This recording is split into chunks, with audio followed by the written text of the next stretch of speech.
আসসালামু আলাইকুম। আমরা এখন হচ্ছে লেকচার 3 এর লাস্ট পার্টটা দেখব, সেটা হচ্ছে এক্সেক সিস্টেম কল। তো আমরা দেখলাম যে হচ্ছে ফর্ক সিস্টেম কল দিয়ে একটা কমপ্লিট কপি তৈরি করে, প্যারেন্টের কপি তৈরি করে চাইল্ড প্রসেস ক্রিয়েট করা হয়। ওয়েট সিস্টেম কলের মাধ্যমে আমরা হচ্ছে এটা এনশিওর করতে পারি যে চাইল্ড আগে রান হবে, তারপরে হচ্ছে প্যারেন্ট রান হবে। তো আমাদের যেটা টার্গেট প্রসেস ক্রিয়েশনে, যে আমরা হচ্ছে যখন এখানে যে কোনো একটা আইকনে ক্লিক করতেছি তখন হচ্ছে একটা অ্যাপ্লিকেশন ওপেন হয়ে যাচ্ছে। সো এই যে অপারেটিং সিস্টেম একটা অ্যাপ্লিকেশন ওপেন করে দিতেছে বা একটা প্রসেস ক্রিয়েট করে দিতেছে, সেটা কিভাবে হয়? তো সোফার আমরা যেটা দেখছি যে হচ্ছে একটা প্যারেন্ট প্রসেস থেকে একটা টেমপ্লেট কপি হয়ে যায়। এখন এই টেমপ্লেটটা কিভাবে একটা অন্য প্রসেসে কনভার্ট হয়, সেটা অ্যাকচুয়ালি হচ্ছে এই এক্সএম সিস্টেম কলটা করে। তো এই সিস্টেম কলটার কাজ কী কী আগে সেটা দেখি। যে এটা হচ্ছে একটা এক্সিকিউটেবল ফাইল নেম হচ্ছে ইনপুট নেয়, এক্সিকিউটেবল ফাইল নেম ইনপুট নেয়, আর হচ্ছে এই মানে নতুন প্রসেসটা যে রান করব ওর যদি হচ্ছে কোনো আর্গুমেন্ট লাগে সেই আর্গুমেন্টগুলো নেয়, নিয়ে সে হচ্ছে আমাদের যে টেমপ্লেট ছিল, এই যে আমরা যে প্যারেন্ট প্রসেসকে কপি করে একটা চাইল্ড প্রসেস তৈরি করছিলাম, সেই চাইল্ড প্রসেসের কোড সেগমেন্টটা হচ্ছে এই এক্সিকিউটেবল ফাইলের কোড সেগমেন্ট দিয়ে রিপ্লেস করে দেয়। সো ফর এক্সাম্পল এরকম আমরা চিন্তা করতে পারি যে আমাদের কাছে হচ্ছে p5.c এরকম একটা কোড আছে, যার কোড সেগমেন্ট হচ্ছে জাস্ট এতটুকু, এর ভ্যালু 10, আর হচ্ছে surprise your shell is hacked. আর আমরা p4 প্রসেসটাকে হচ্ছে ফর্ক কল করলাম, এখান থেকে হচ্ছে একটা চাইল্ড প্রসেস তৈরি হবে। এই চাইল্ড প্রসেসটাকে আমরা হচ্ছে p5-এ কনভার্ট করে ফেলতে চাই। তাহলে সেক্ষেত্রে কি হবে, p5-এর যে হচ্ছে ইনস্ট্রাকশন সেটগুলো আছে, সেই ইনস্ট্রাকশন সেটগুলো হচ্ছে p4-এর থেকে যে চাইল্ড প্রসেসটা ক্রিয়েট হচ্ছে সেই চাইল্ড প্রসেসে বসে যাবে। তাহলে p4-এর এই চাইল্ড প্রসেসে এখানে যে কোড সেগমেন্ট আছে, এখানে হচ্ছে p5-এর হচ্ছে কোড সেগমেন্টটা বসে যাবে। আমরা যদি এক্সিকিউটেবল ফাইল নেমের এখানে হচ্ছে p5-কে দিই। ওকে, এরপর হচ্ছে আরেকটা ব্যাপার কি দেখছিলাম, যে হচ্ছে প্যারেন্ট প্রসেস, এই যে আমরা ক্লাস 2 এর নোটটা যদি বের করি, প্যারেন্ট প্রসেসের ইনস্ট্রাকশন পয়েন্টার যে জায়গায় পয়েন্ট করেছিল, চাইল্ড প্রসেসের ইনস্ট্রাকশন পয়েন্টারও কিন্তু সেই জায়গায় পয়েন্ট করে থাকে এবং ওইখান থেকে হচ্ছে এক্সিকিউশন শুরু করে। বাট আমরা যখন এটাকে একটা কমপ্লিটলি নতুন প্রসেসে কনভার্ট করে ফেলবো, তখন আমরা তো চাবো একদম শুরু থেকে শুরু হোক, তাই তো? একদম হচ্ছে শুরু ইনস্ট্রাকশন থেকে হচ্ছে এক্সিকিউট হোক, এটা চাবো। তাহলে সেই কারণে হচ্ছে আমার ইনস্ট্রাকশন পয়েন্টারটা হচ্ছে ফার্স্ট ইনস্ট্রাকশনে পয়েন্ট করবে।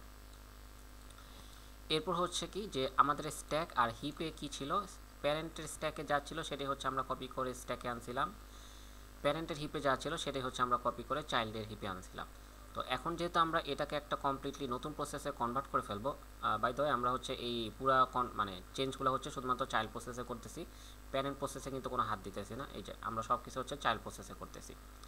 তাহলে এই যে হচ্ছে আমরা চাইল্ড প্রসেসকে একটা নতুন প্রসেসে কনভার্ট করতেছি, তাহলে আমার তো হচ্ছে এখানে প্যারেন্টের কন্টেন্ট দিয়ে কোনো কাজ নেই, আমার এখানে হচ্ছে চাইল্ড প্রসেসের কন্টেন্টগুলো লাগবে। তাইলে চাইল্ড প্রসেসের হিপ আর হচ্ছে যে স্ট্যাক, সেটা হচ্ছে রিইনিশিয়ালাইজড হবে। তার মানে হচ্ছে একদম শুরুতে তো হচ্ছে হিপে কিছু থাকে না, যখন ডাইনামিক্যালি মেমোরি অ্যালোকেট করা শুরু করে তখন হিপে আসবে। তাহলে এখন নতুন প্রসেসের জন্য হিপটা হচ্ছে এমটি থাকবে, আর স্ট্যাকে হচ্ছে এই নতুন প্রসেসের কন্টেন্টগুলো দিয়ে থাকবে। এরপর যখন হচ্ছে অপারেটিং সিস্টেম এই নতুন প্রসেসটাকে রান করার সুযোগ দিবে, তখন হচ্ছে দেখবে আমরা কমপ্লিটলি একটা নতুন প্রসেস রান হচ্ছে।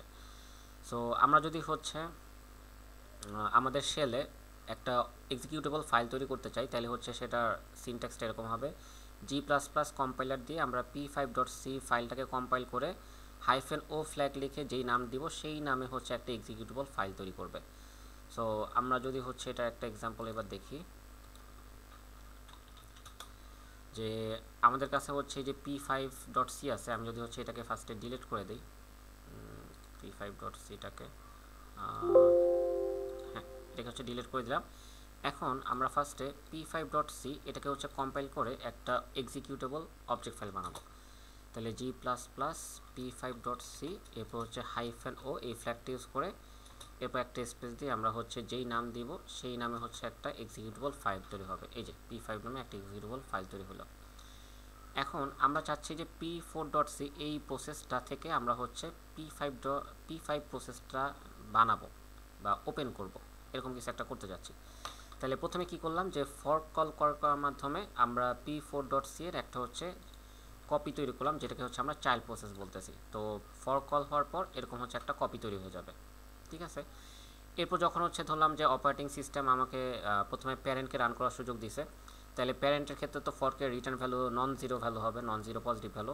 তাহলে আমরা হচ্ছে এলস পার্টে চলে আসবো প্যারেন্টের কোডের, এবং এখানে শুরুতেই হচ্ছে আমরা দেখতেছি ওয়েট কল করা হয়েছে, তার মানে প্যারেন্ট যে হচ্ছে চাইল্ডটা তৈরি করছে সেই চাইল্ডটা রান না হওয়া পর্যন্ত প্যারেন্ট হচ্ছে রান হবে না।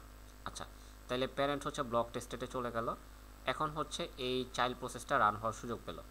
তাহলে চাইল্ড প্রসেসের ক্ষেত্রে ইফ কন্ডিশনটা ট্রু হবে, কারণ চাইল্ড প্রসেসের ফর্কের ভ্যালু হচ্ছে 0 রিটার্ন হয়। হ্যালো ফ্রম চাইল্ড এই লাইনটা প্রিন্ট হবে। এইবার দেখেন আমরা হচ্ছে যে এক্স্যাক্ট ফাংশনটা কল করতেছি। তো এই ক্ষেত্রে কি করতেছি, আমরা হচ্ছে একটা অ্যারে নিলাম 2 সাইজের। প্রথম অংশে হচ্ছে আমরা যেই এক্সিকিউটেবল ফাইলটাতে কনভার্ট করতে চাই বা যেই প্রসেস বা যেই অ্যাপ্লিকেশনে কনভার্ট করতে চাই তার এক্সিকিউটেবল ফাইলের নামটা এইভাবে দিলাম ./p5। এরপর হচ্ছে দ্বিতীয় অংশে যে আমরা নাল লিখতেছি এটা দিয়ে বোঝায় যে হচ্ছে আমার এই অ্যারেটা কোন জায়গায় টার্মিনেট হচ্ছে সেটা। এরপর হচ্ছে আমরা এক্সাক্ট ভিপি এই ফাংশনটার ভিতর প্রথম অংশে হচ্ছে আমার এক্সিকিউটেবল ফাইলের নাম আর দ্বিতীয় অংশে হচ্ছে আমার এই পুরো অ্যারেটা আমরা দিয়ে দিতেছি। এরপরে এই সিস্টেম কলটা যখন কল হবে তখন হচ্ছে অপারেটিং সিস্টেম আসবে এই প্রসেসটাকে থামায়। অপারেটিং সিস্টেম তখন হচ্ছে আমরা এইখানে যেই 3টা কাজের কথা বললাম যে কোড সেগমেন্টটা হচ্ছে ওই P5 এর কোড সেগমেন্ট দিয়ে রিপ্লেস করবে, ইনস্ট্রাকশন পয়েন্টটা শুরুতে নিয়ে আসবে আর স্ট্যাক এবং হিপকে রিইনিশিয়ালাইজ করবে। এই সব কিছু করার পর বেসিক্যালি যেটা হবে যে এই যে আমার চাইল্ড প্রসেস ছিল এই চাইল্ড প্রসেসের ইনস্ট্রাকশনগুলো সব কিছু হচ্ছে ওভাররাইট হয়ে যাবে কিসের দ্বারা, এই P5 এর হচ্ছে ইনস্ট্রাকশন দ্বারা। এই P5 এর ইনস্ট্রাকশন দ্বারা আমরা হচ্ছে এই পুরো জিনিসটাকে চাইল্ড প্রসেসের পুরো জিনিসটাকে ওভাররাইট করে ফেলবো। তাহলে এরপর যখন হচ্ছে আর ইনস্ট্রাকশন পয়েন্টার একদম হচ্ছে শুরুর ইনস্ট্রাকশনে চলে আসবে। তো এরপর যখন অপারেটিং সিস্টেম এই প্রসেসটাকে রান দেবে তখন আমরা দেখব যে কমপ্লিটলি একটা নতুন প্রসেস রান হচ্ছে। এই যে এইখানে একটা প্রিন্টএফ ছিল this should not print out, এই লাইনটা আর হচ্ছে এক্সিকিউটিভ হবে না। এই যে this should not print out যেটা ছিল এই লাইনের পর হচ্ছে এটার চেহারা পুরাই পাল্টায় যাবে অ্যাজ ইফ হচ্ছে এগুলো কোনো কিছুই ছিল না, এবং এই লাইনটা দেখবো আমরা হচ্ছে আর এক্সিকিউট করতেছে না। তো আমরা এবার হচ্ছে এটার ডেমোটা দেখি যে ফার্স্ট হচ্ছে P4 কে কম্পাইল করি, কম্পাইল হলো। এবার যদি হচ্ছে আমরা রান দিই, আচ্ছা এখানে কোনো একটা ঝামেলা হয়েছে যার জন্য এটা প্রিন্ট হয়েছে, আমরা একটু চেক করি কি ঝামেলা। P5 আছে না, সব কিছুই আছে। আচ্ছা আমি আগে বলি ঝামেলাটা কেন হয়েছে। যে প্রথম কথা হচ্ছে যদি এক্স্যাক্ট কোনো কারণে হচ্ছে ঠিকমতো রান না করে মানে মানে এই ফাংশন কলটা অপারেটিং সিস্টেম কাজ করতে যায় যদি হচ্ছে কোনো ঝামেলা পায় বা এই ফাংশন কলটা আমরা যদি এমনভাবে কল করি যেন এটার মধ্যে কোনো ঝামেলা থেকে যায় যার কারণে এটা হচ্ছে রান হইতে পারতেছে না, তো সেই ক্ষেত্রে এইটা হচ্ছে ঠিকমতো এক্সিকিউট হবে না, অ্যাজ এ রেজাল্ট এই প্রসেসটা চেঞ্জ হবে না।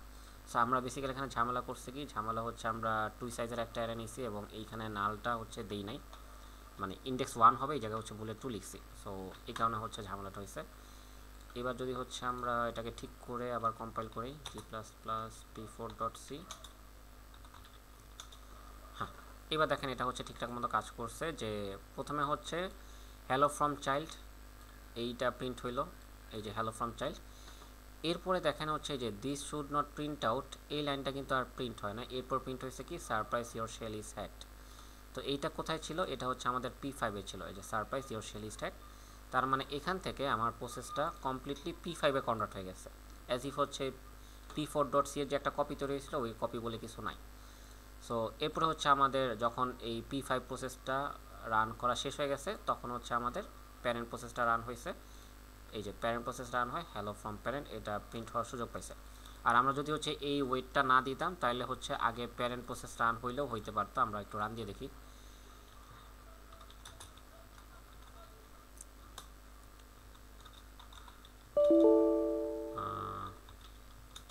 আচ্ছা এই যে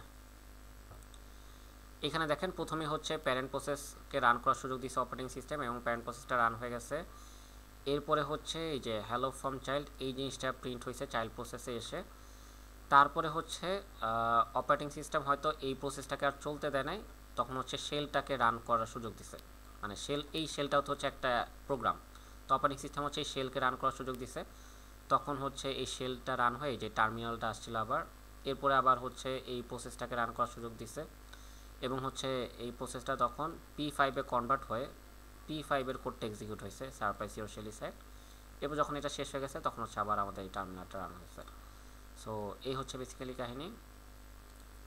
তো আমরা যদি হচ্ছে দেখেন এই লেখাগুলো একবারে নাই দিই, যে হচ্ছে প্রিন্টএফটা না রাখি, জাস্ট হচ্ছে এখানে ব্ল্যাঙ্ক রাখি যে প্যারেন্টের এরপর হচ্ছে কোনো কাজ নাই, আর হ্যালো ফ্রম চাইল্ড এগুলো কিছু না রাখি, তাহলে এখান থেকে দেখব যে যদি হচ্ছে আমরা এইরকম একটা কোড রান দিতেছি, বাট আমাদের রান হবে অ্যাকচুয়ালি P5 প্রসেস। সো এখান থেকে আমরা আরেকবার একটু রান করে দেখি g++p4.c./a, এই যা এবার যখন রান দিতেছি surprise your shell is hacked. তাহলে আমরা রান দিলাম হচ্ছে p4.c, বাট আমাদের অ্যাকচুয়ালি ওপেন হইলো কোনটা, p5.c এর জিনিসপত্র। তাহলে এটা কেন হইলো, যে আমরা এইখানের কোড বেসটার মাধ্যমে এই প্রসেসটাকে অ্যাকচুয়ালি হচ্ছে p5.c নামক প্রসেসে কনভার্ট করে ফেলছি, এবং সেটাই হচ্ছে এখানে ওপেন হলো। তো অ্যাকচুয়ালি প্রসেস ক্রিয়েশনের কাজটা এইভাবেই হয় আমাদের অপারেটিং সিস্টেমে। আমরা যখন ধরেন এরকম একটা হচ্ছে আইকনে ক্লিক করতেছি, ক্লিক করার পরে হচ্ছে যে প্রসেসটা ওপেন হচ্ছে, তো বেসিক্যালি আমাদের অপারেটিং সিস্টেমে কোনো একটা প্রসেস আছে রানিং, অপারেটিং সিস্টেমে না, বেসিক্যালি আমাদের হচ্ছে এই কম্পিউটারে কোনো একটা প্রসেস রানিং আছে, যার কাজ হচ্ছে আমরা যখন এই বিভিন্ন প্রসেসের আইকনে ক্লিক করতেছি বা কোনো গেমের আইকনে ডবল ক্লিক করতেছি, তখন হচ্ছে সেই প্রসেসটাকে ওপেন করে দেয়। তাহলে সে হচ্ছে প্রথমে ফর্ক কল করে তার নিজের একটা কপি তৈরি করে, এরপর হচ্ছে সেখানে ওয়েট কল করে হচ্ছে ওয়েট করে থাকে, হ্যাঁ, যেন হচ্ছে সে নিজে রান না হয়ে যায়, মানে রান হলেও যেন হচ্ছে সে ওই অ্যাপ্লিকেশনটা ওপেন করার জন্য হচ্ছে ওয়েট করে থাকে। আচ্ছা, তো এরপর হচ্ছে করে কি, সে হচ্ছে আমরা যেই সফটওয়্যার বা হচ্ছে যে অ্যাপ্লিকেশনের আইকনে ক্লিক করতেছি, সেই অ্যাপ্লিকেশনটা আমরা যখন ইনস্টল করছিলাম তাতে একটা এক্সিকিউটেবল ফাইল ছিল। সো ওই এক্সিকিউটেবল ফাইল নেমটা নেওয়ার মাধ্যমে এই চাইল্ড প্রসেসটাকে হচ্ছে ওই নতুন অ্যাপ্লিকেশনে কনভার্ট করে ফেলে, এবং হচ্ছে অ্যাজ এ রেজাল্ট এই প্রসেসটা ওপেন হয়। তো এভাবে হচ্ছে কাজ করে। আর আপনাদের স্লাইডে এটার একটা হচ্ছে উদাহরণ দেওয়া আছে যে শেল কিভাবে কাজ করে ওই জিনিসটা। সো এটা হচ্ছে স্লাইডে যথেষ্ট ডিটেলসে লেখা আছে, ওই জিনিসটা হচ্ছে আমরা দেখলে বুঝতে পারবো যে শেল কীভাবে কাজ করে। তো ওইটা একটু হচ্ছে আপনারা রিডিং দিয়ে নেবেন। হ্যাঁ, তো এই ক্লাস লেকচারটা এই পর্যন্তই। আমরা হচ্ছে পরবর্তীতে নতুন টপিক শুরু করব, এবং হচ্ছে সেগুলার ক্লাস রিক্যাপ অ্যাড করতে থাকবো ড্রাইভে। তো এটা হচ্ছে শেষ করে দিচ্ছি।